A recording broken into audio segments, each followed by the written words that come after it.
teman-teman, tahukah kalian ada banyak cerita menarik di balik sejarah bendera merah putih? Ayo kita simak bersama ceritanya. Sejak kapan merah putih menjadi ungkapan rasa kebangsaan kita?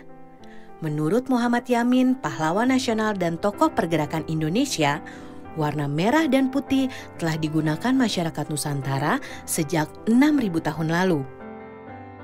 Suku bangsa rumpun Austronesia yang mendiami Nusantara saat itu menggunakan warna merah untuk melambangkan matahari dan putih untuk melambangkan bulan. Menurut Yamin, jejak perlambangan merah putih juga tampak pada masa kerajaan Hindu-Buddha, misalnya pada relief Candi Prambanan dan Borobudur.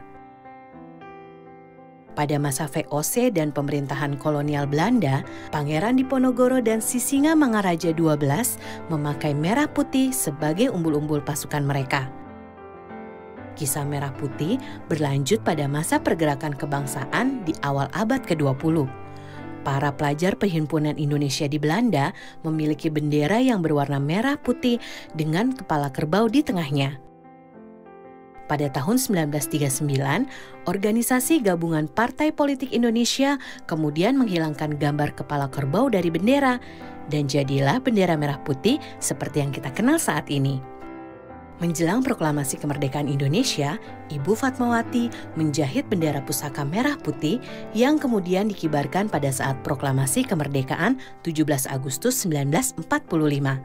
Sehari setelahnya, Panitia Persiapan Kemerdekaan Indonesia mengesahkan bendera merah putih sebagai bendera negara Indonesia.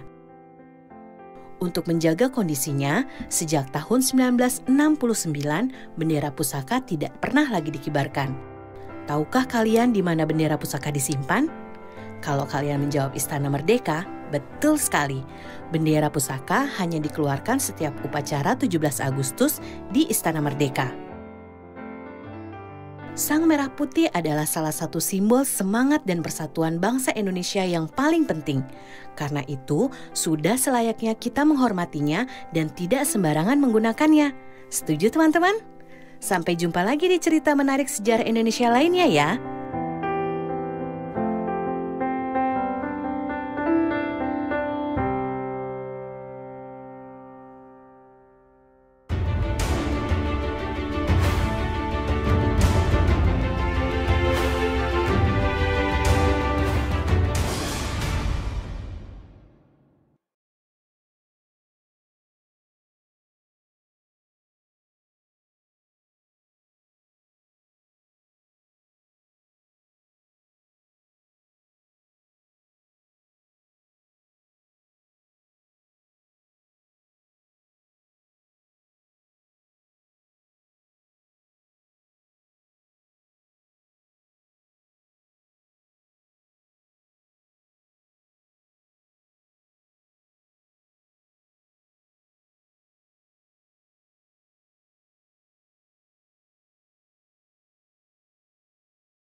Di ruang kelas, kita selalu melihat lambang negara Garuda Pancasila.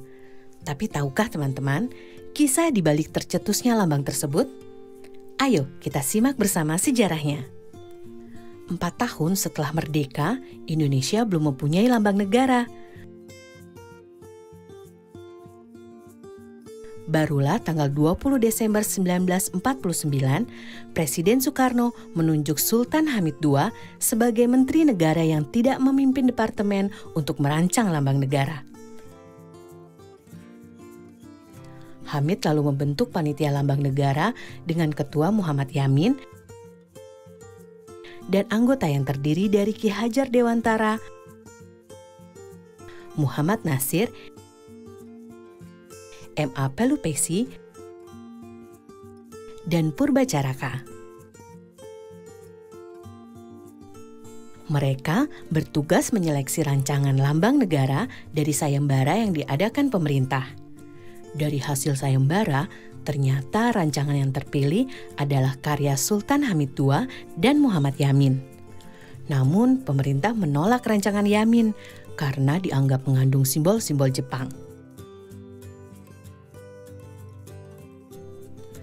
Hamid menggambar figur burung Garuda berdasarkan masukan Ki Hajar Dewantara yang mengumpulkan gambar mitologi Garuda dari beberapa candi di Jawa. Sketsa itu juga dibuat berdasarkan pengamatannya pada lambang-lambang negara lain yang menggunakan burung elang Raja Wali dengan perisai di dada. Gambar rancangan Hamid diterima pemerintah tanggal 10 Februari 1950. Lalu, 11 Februari 1950, Garuda Pancasila ditetapkan sebagai lambang negara Indonesia. Presiden Soekarno kemudian menyempurnakan 3 hal dari sketsa Hamid. Pertama, menambahkan jambul di kepala Garuda. Kedua, mengubah arah cakar Garuda supaya tidak terlihat terbalik. Ketiga, mengganti pita merah putih dengan pita bertuliskan Bhinneka Tunggal Ika dalam cengkraman Garuda.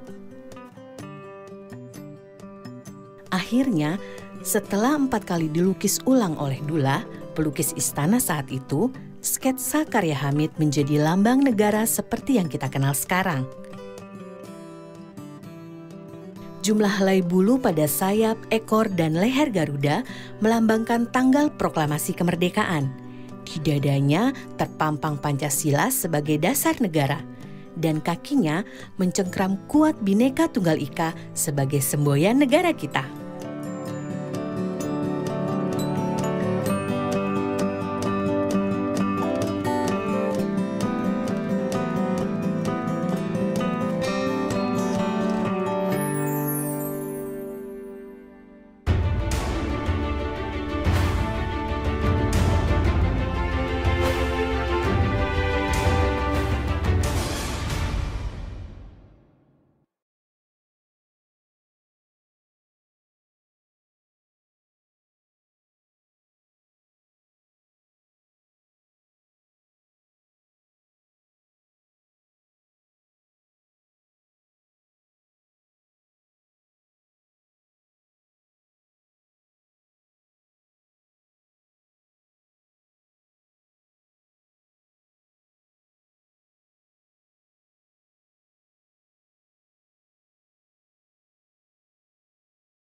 Tanggal 18 Agustus 1945, Panitia Persiapan Kemerdekaan Indonesia mensyahkan Undang-Undang Dasar 1945, termasuk Pancasila sebagai dasar negara yang terdapat dalam bagian pembukaan dengan bentuk yang kita kenal sekarang. Nah teman-teman, penetapan hari lahirnya Pancasila pada 1 Juni merujuk pada fakta sejarah ketika Soekarno pertama kali mengungkapkan kata Pancasila pada pidatonya dalam sidang BPUPKI tanggal 1 Juni 1945.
Punten, Kang.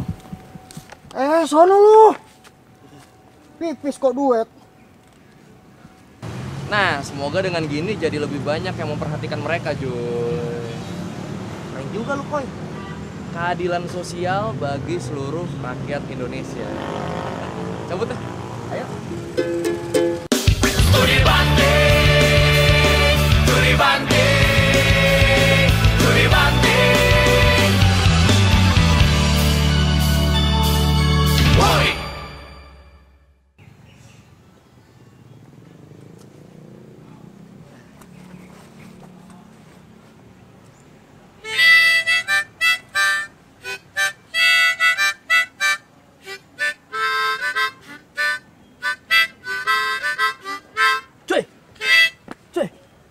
Ketemu solusinya, Joy. Akhirnya, Joy. Ketemu solusinya.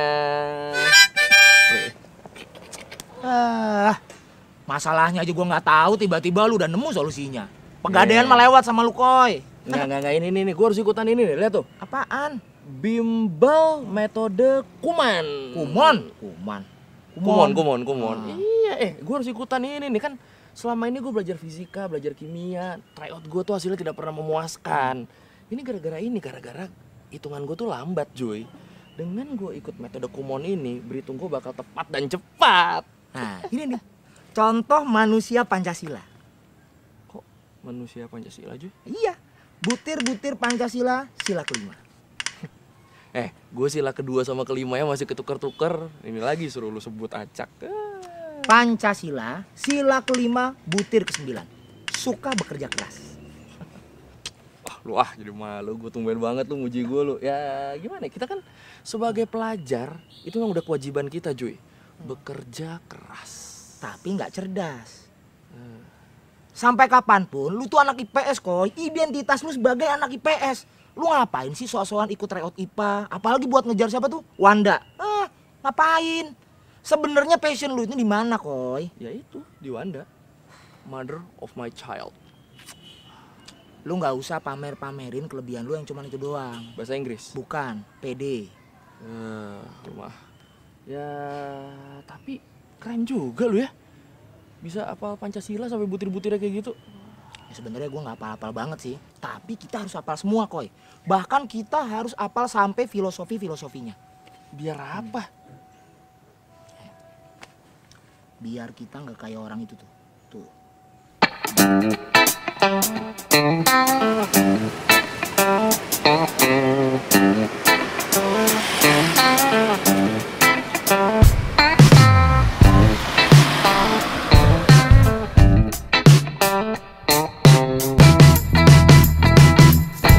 Iya kan? Udah jelas-jelas ada tulisan dilarang parkir. Masih aja dia parkir di situ. Mungkin bagi mereka, P dicoret itu artinya dilarang pindah. Jadi mobilnya diem, otaknya yang pindah tuh. Udah kayak gua aja. Nah, tuh Koy, tuh. Dia itu lagi masang tanda dilarang merokok. Tapi sambil ngisep rokok. Aneh kan? Nah, iya, karak halus. My life, my adventure.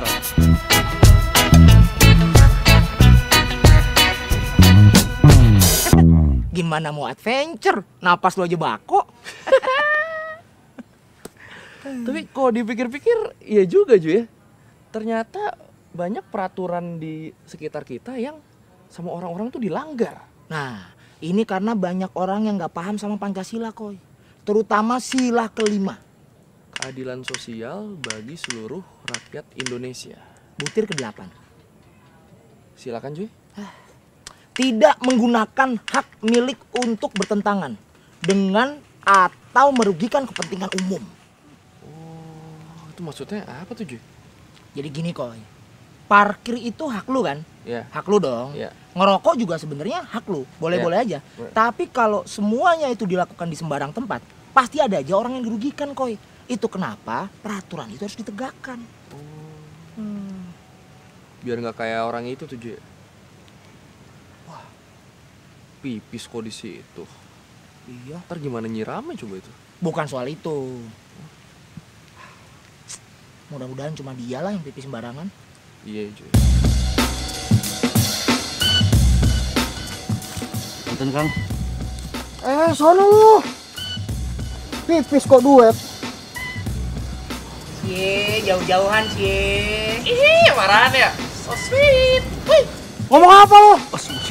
Sini lu.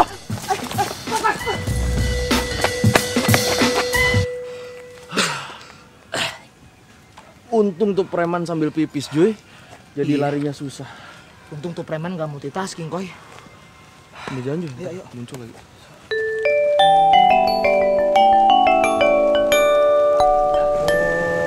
Jadi berarti sebenarnya nggak semua peraturan itu harus ditulis ya Ju ya? Waduh. Sebenarnya gini, Koy. Peraturan yang ditulis aja, kadang orang banyak yang langgar. Apalagi yang nggak ditulis. Oh, itu kenapa peraturan yang itu dibikin jelas banget tuh Ju ya? Yang mana sih? Itu tuh yang itu, zona selamat sekolah.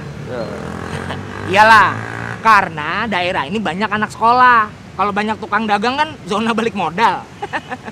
Nggak, Koy, gini, Koy. Kalau siang-siang, ini anak sekolah banyak yang berlalu lalang di sini, Koy. Makanya dibikin tulisan zona selamat sekolah, itu biar kendaraan yang lewat sini bisa hati-hati. Itu gambar apa sih?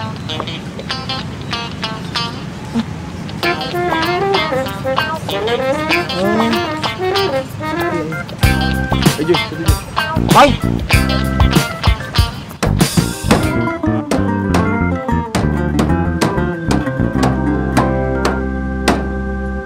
Nah, semoga dengan gini jadi lebih banyak yang memperhatikan mereka, Joy. Keren juga lu, Koy. Keadilan sosial bagi seluruh rakyat Indonesia. Cabut deh. Ayo.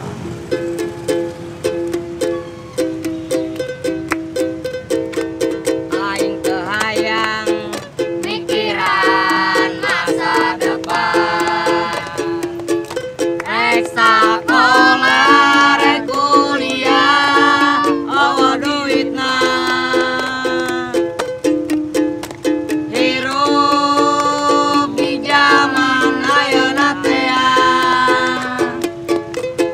pabelit terbiaya kahirupan. Hampura mah, hampura bapa, terpaksa kuring hidup di jalan. Rek neangan masa depan nu sajatri. Rek sakola, rek kuliah, awa duitna. Hidup di zaman ayeuna teh pabelit terbiaya kahirupan. Pabelit terbiaya kahirupan.